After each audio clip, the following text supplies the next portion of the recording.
नमस्कार मित्रों, CP Sanskrit centre में आप सभी का हार्दिक स्वागत है। आज हम लघु सिद्धांत कौमुदी ग्रंथ के अत्संधि प्रकरण के गुण संधि के विषय में पढ़ेंगे। यह गुण संधि संबंधित यह द्वितीय कक्षा है। इससे पहले हमने आद्गुणः सूत्र का अध्ययन कर लिया। अधेंगुणः, आद्गुणः और अधेंगुणः में तपरकरण का फल क्या है, इसका अध्ययन हमने कर लिया। अब आद्गुणः सूत्र के द्वारा जहाँ पे हम गुण इत्यादि का विधान करते हैं, उस प्रसंग में जब अ का विधान किया जाता है तब वहाँ पे और ऐसी स्थिति आती है। वह स्थिति वस्तुतः कैसे होती है, उस चीज़ की हम चर्चा करेंगे। गुण के माध्यम से जो और इत्यादि का विधान करते हैं, उसको विधान करने वाला सूत्र है उरण रपर। गुण विधान करने से केवल अ का विधान होता है, उस अ में रेफ का आगम करने वाला सूत्र है उरण रपर। उरण रपर सूत्र को जानने से पहले हमको यह जानना जरूरी है कि रपरः क्या है, रपरः किसे कहते हैं। तो अगर व्युत्पत्ति के माध्यम से देखा जाए तो रह परो यस्मात्, रह है पर में जिससे, तो रह परो यस्मात् इस व्युत्पत्ति के माध्यम से हम अ का विधान करते हैं, उसमें तो और कर देते हैं, यानी कि वह जो अवर्ण है वह रपर होकर के प्रवृत्त हुआ। जैसे हम लोग वृद्धि करते हैं कदाचित, तब जो है आर इत्यादि का विधान किया जाता है। इसी प्रसंग को बताने के लिए वस्तुतः रपरः में र का अभिप्राय क्या है, इस चीज़ को बताने के लिए हम सबसे पहले अध्ययन करेंगे उपदेशीय अजनुनासिक इत।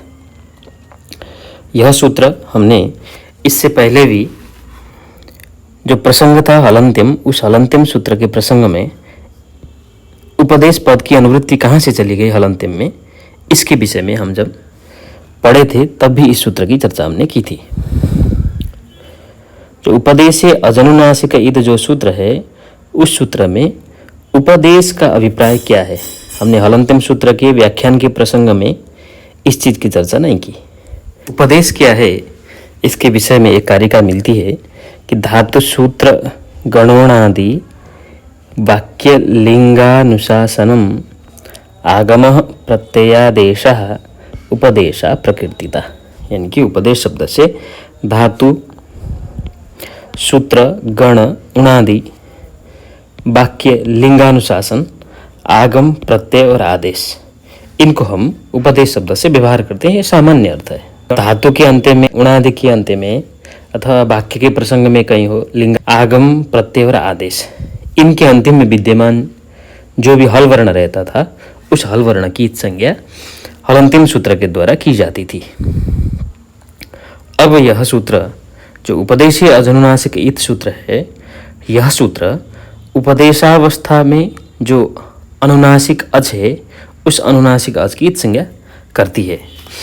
इसलिए सूत्र के स्वरूप में ही लिखा है उपदेश, यानी कि उपदेश में अज अनुनासिक, यानी कि अनुनासिक अच, इत यानी कि इत संज्ञक होता है। उपदेशावस्था में जो अनुनासिक अच है, उस अनुनासिक अच की इत संज्ञा की जाती है। तो इसमें हमने ध्यान देना है, जो शुरू में ही ग्रंथकार का एक वाक्य पढ़ा था, हकारादिस्वकार उच्चारणार्थ लण मध्ये तित संज्ञक, यानी कि हकारादि में पढ़ा हुआ जो अकार है वह अकार उच्चारण के लिए है, लण सूत्र में पढ़ा हुआ जो अकार है वह इत संज्ञा के लिए है। जैसे हमारा सूत्र है लण, लण में ल है, अ है और ण है, तो यह जो अकार पढ़ा हुआ है, यह अकार उच्चारण ही केवल इसका प्रयोजन नहीं है, इसका प्रयोजन इस अ की इत संज्ञा करना भी है। तो इस अ को इत संज्ञा करने से क्या फायदा, इत संज्ञा को विधान करने वाला सूत्र कौन सा, तो इस प्रसंग में हमको ध्यान देना है उपदेशीय अजनुनासिक इत। तो हमको बनाना है र प्रत्याहार। तो र प्रत्याहार के प्रसंग में र प्रत्याहार के प्रसंग में ह, य, व, र, बीच में ट आता है, तो ट का प्रत्याहार में ग्रहण नहीं होता है, ह, य, व, ल, फिर अ। तो हम केवल इन तीन वर्णों को पकड़ते हैं, अ, ल और अ, तीन वर्ण हैं। इन तीन वर्णों में से जो ल का जो अ है उस अ की इत संज्ञा इस सूत्र से की जाएगी, यानी कि उपदेशे अजनुनासिक इत सूत्र के द्वारा। सूत्र का अर्थ है उपदेशे अनुनासिक अच इत संज्ञा स्यात्। उपदेशावस्था में जो अनुनासिक अच हुआ अकार, यह अनुनासिक हुआ। अनुनासिक और अच प्रत्याहार में आता भी है, अ का पाठ अच प्रत्याहार में है, सामान्य सी बात है। और अनुनासिक अच होने के चलते इस अ की हमने इत संज्ञा की। जब इत संज्ञा करेंगे तो क्या हो जाएगा, ल में अ की इत संज्ञा हो गई। इत संज्ञा होने के बाद सूत्र लगा आदिरंतेन सयेता, तो अंत्यनेता अंतिम इत संज्ञक वर्ण के साथ में। तो अंतिम इत संज्ञक वर्ण हुआ ल में अ, उसके साथ में पड़ा हुआ आदि वर्ण हुआ र, यानी कि पूरा र, क्योंकि इसके साथ में अ के साथ में बताया है, तो उस र के साथ में पड़ा हुआ वर्ण र, यानी कि पूर्णतः र, यह ऐसा र। और मध्यगामी वर्ण हुआ लकार, स्वस्य र और अ की भी संज्ञा होती है। उस र प्रत्याहार में अ का क्यों ग्रहण नहीं किया जाता है, इसके लिए ध्यान देना है कि प्रत्याहार में इत संज्ञक वर्णों का ग्रहण नहीं होता है। तो र और ल जो दो वर्ण हैं, र और ल की एक संज्ञा हो गई र संज्ञा। तो एक सामान्य सी बात है, हमने र की इत संज्ञा अ की इत संज्ञा की, अ की इत संज्ञा करने के बाद हमने र प्रत्याहार बनाया। र प्रत्याहार के अंतर्गत र और ल वर्ण दो वर्णों का हमने ग्रहण किया।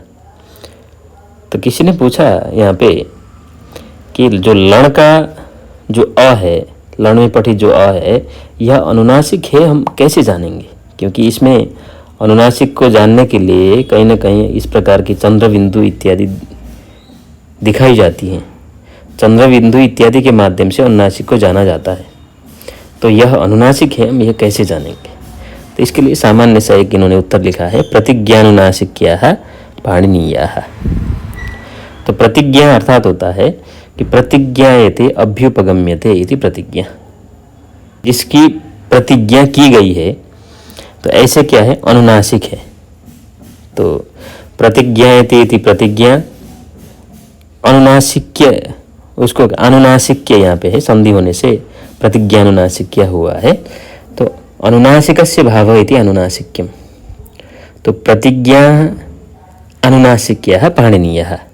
तो प्रतिज्ञा किया है अनुनासिक के गुणों को जिसने, ऐसा क्या होगा, पाणिनीय, यानी कि पाणिनि के द्वारा किए गए जो व्यवहार हैं, उन्हीं व्यवहारों से हम जानते हैं कि यह अनुनासिक है या अनुनासिक है। जहाँ तत्संकेत उसको संकेत करने वाले जैसे चंद्रबिंदु इत्यादि जहाँ पे लिखे हो वहाँ तो सामान्य सी बात है, ऐसे ही चंद्रबिंदु को देखने से भी पता चल जाएगा। परंतु जहाँ पे नहीं दिखाई देता है उसमें पाणिनि के व्यवहार को देख करके ही हम जानेंगे। तो पाणिनीय का अर्थ ये होता है कि पाणिनि के द्वारा किए गए जो व्यवहार, पाणिनिना कृता इति पाणिनीयाः। तो पाणिनि कृतात् व्यवहारात् हम जानते हैं कि ये अनुनासिक कौन सा है वर्ण और अनुनासिक वर्ण कौन सा है।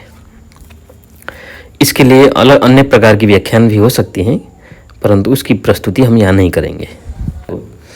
र के द्वारा ल हमने बनाया, र प्रत्याहार के अंतर्गत अथवा र जो संज्ञा हमने की, उस र संज्ञा के द्वारा र और ल का ज्ञान होता है, ऐसा हमने ऐसे निकाल लिया था। इसी बात को ग्रंथकार कह रहे हैं कि लणसूत्रस्थ अवर्णेन सह उच्चार्यमाणः रेफः रलयो संज्ञा, यानी कि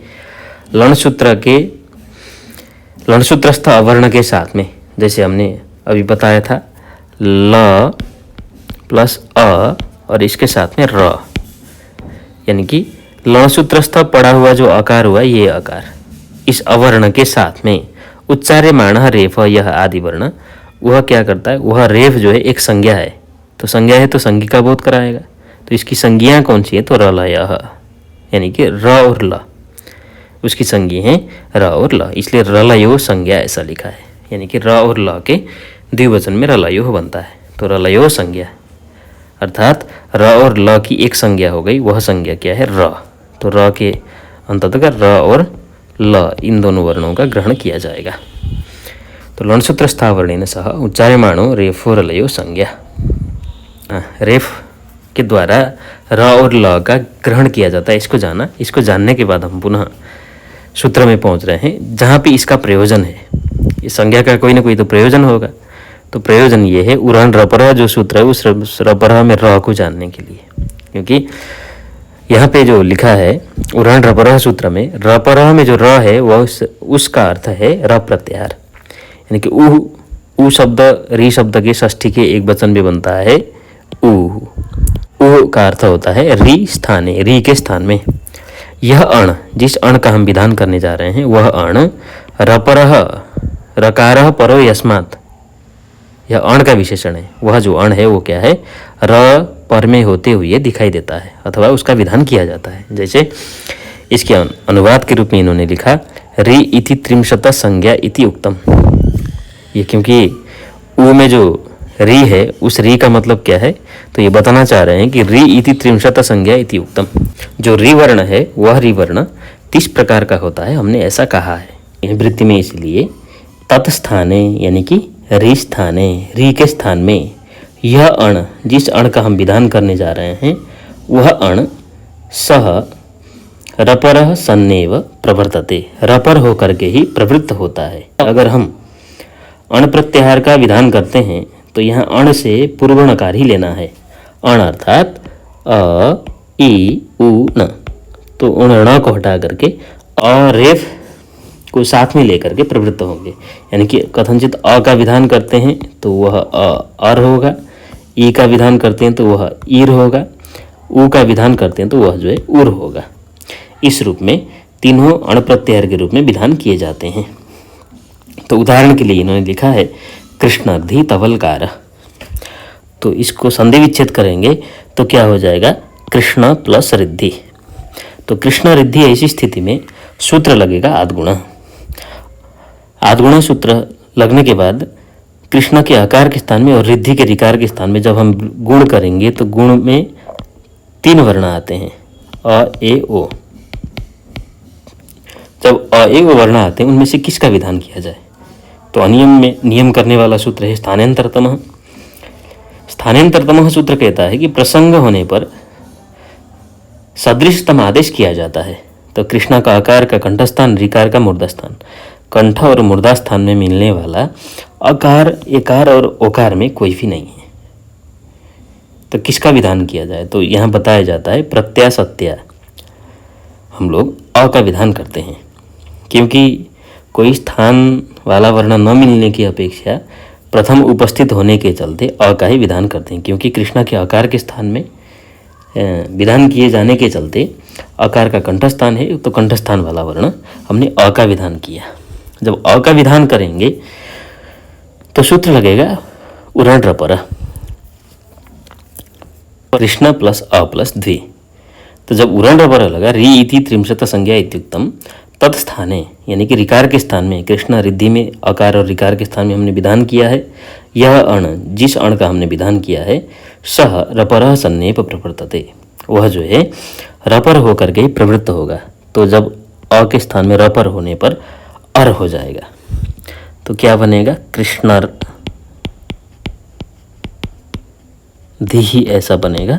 फिर जो है रेफ द के परे रहते, क्योंकि द हस प्रत्याहार में आता है, हस प्रत्याहार में आने के चलते रेफ जो है ऊपर चढ़ जाएगा, जिसके चलते कृष्णार्धि ऐसा बन जाएगा। तवल ऋकार में यहाँ रीति त्रिंशत संज्ञा इत्युक्तम, इसको कहने का यहाँ अभिप्राय मिलता है, क्योंकि तव प्लस ऋकार में जब हम गुण करेंगे अ ए ओ में से किसी को विधान करेंगे तो तवा का आकार का कंठस्थान, ऋकार का दंतास्थान, कंठ और दंतास्थान में मिलने वाला कोई भी वर्ण नहीं, इसलिए प्रथमोपस्थितत्वात् प्रत्यासत्या, जो प्रथम उपस्थित होने के चलते कंठस्थान थोड़ा सा साम्य भी है, इसलिए तवा के आकार के स्थान में और ऋकार के स्थान में हम लोग अ का विधान करते हैं। तवा प्लस अ प्लस कार है, ऐसा बनता है।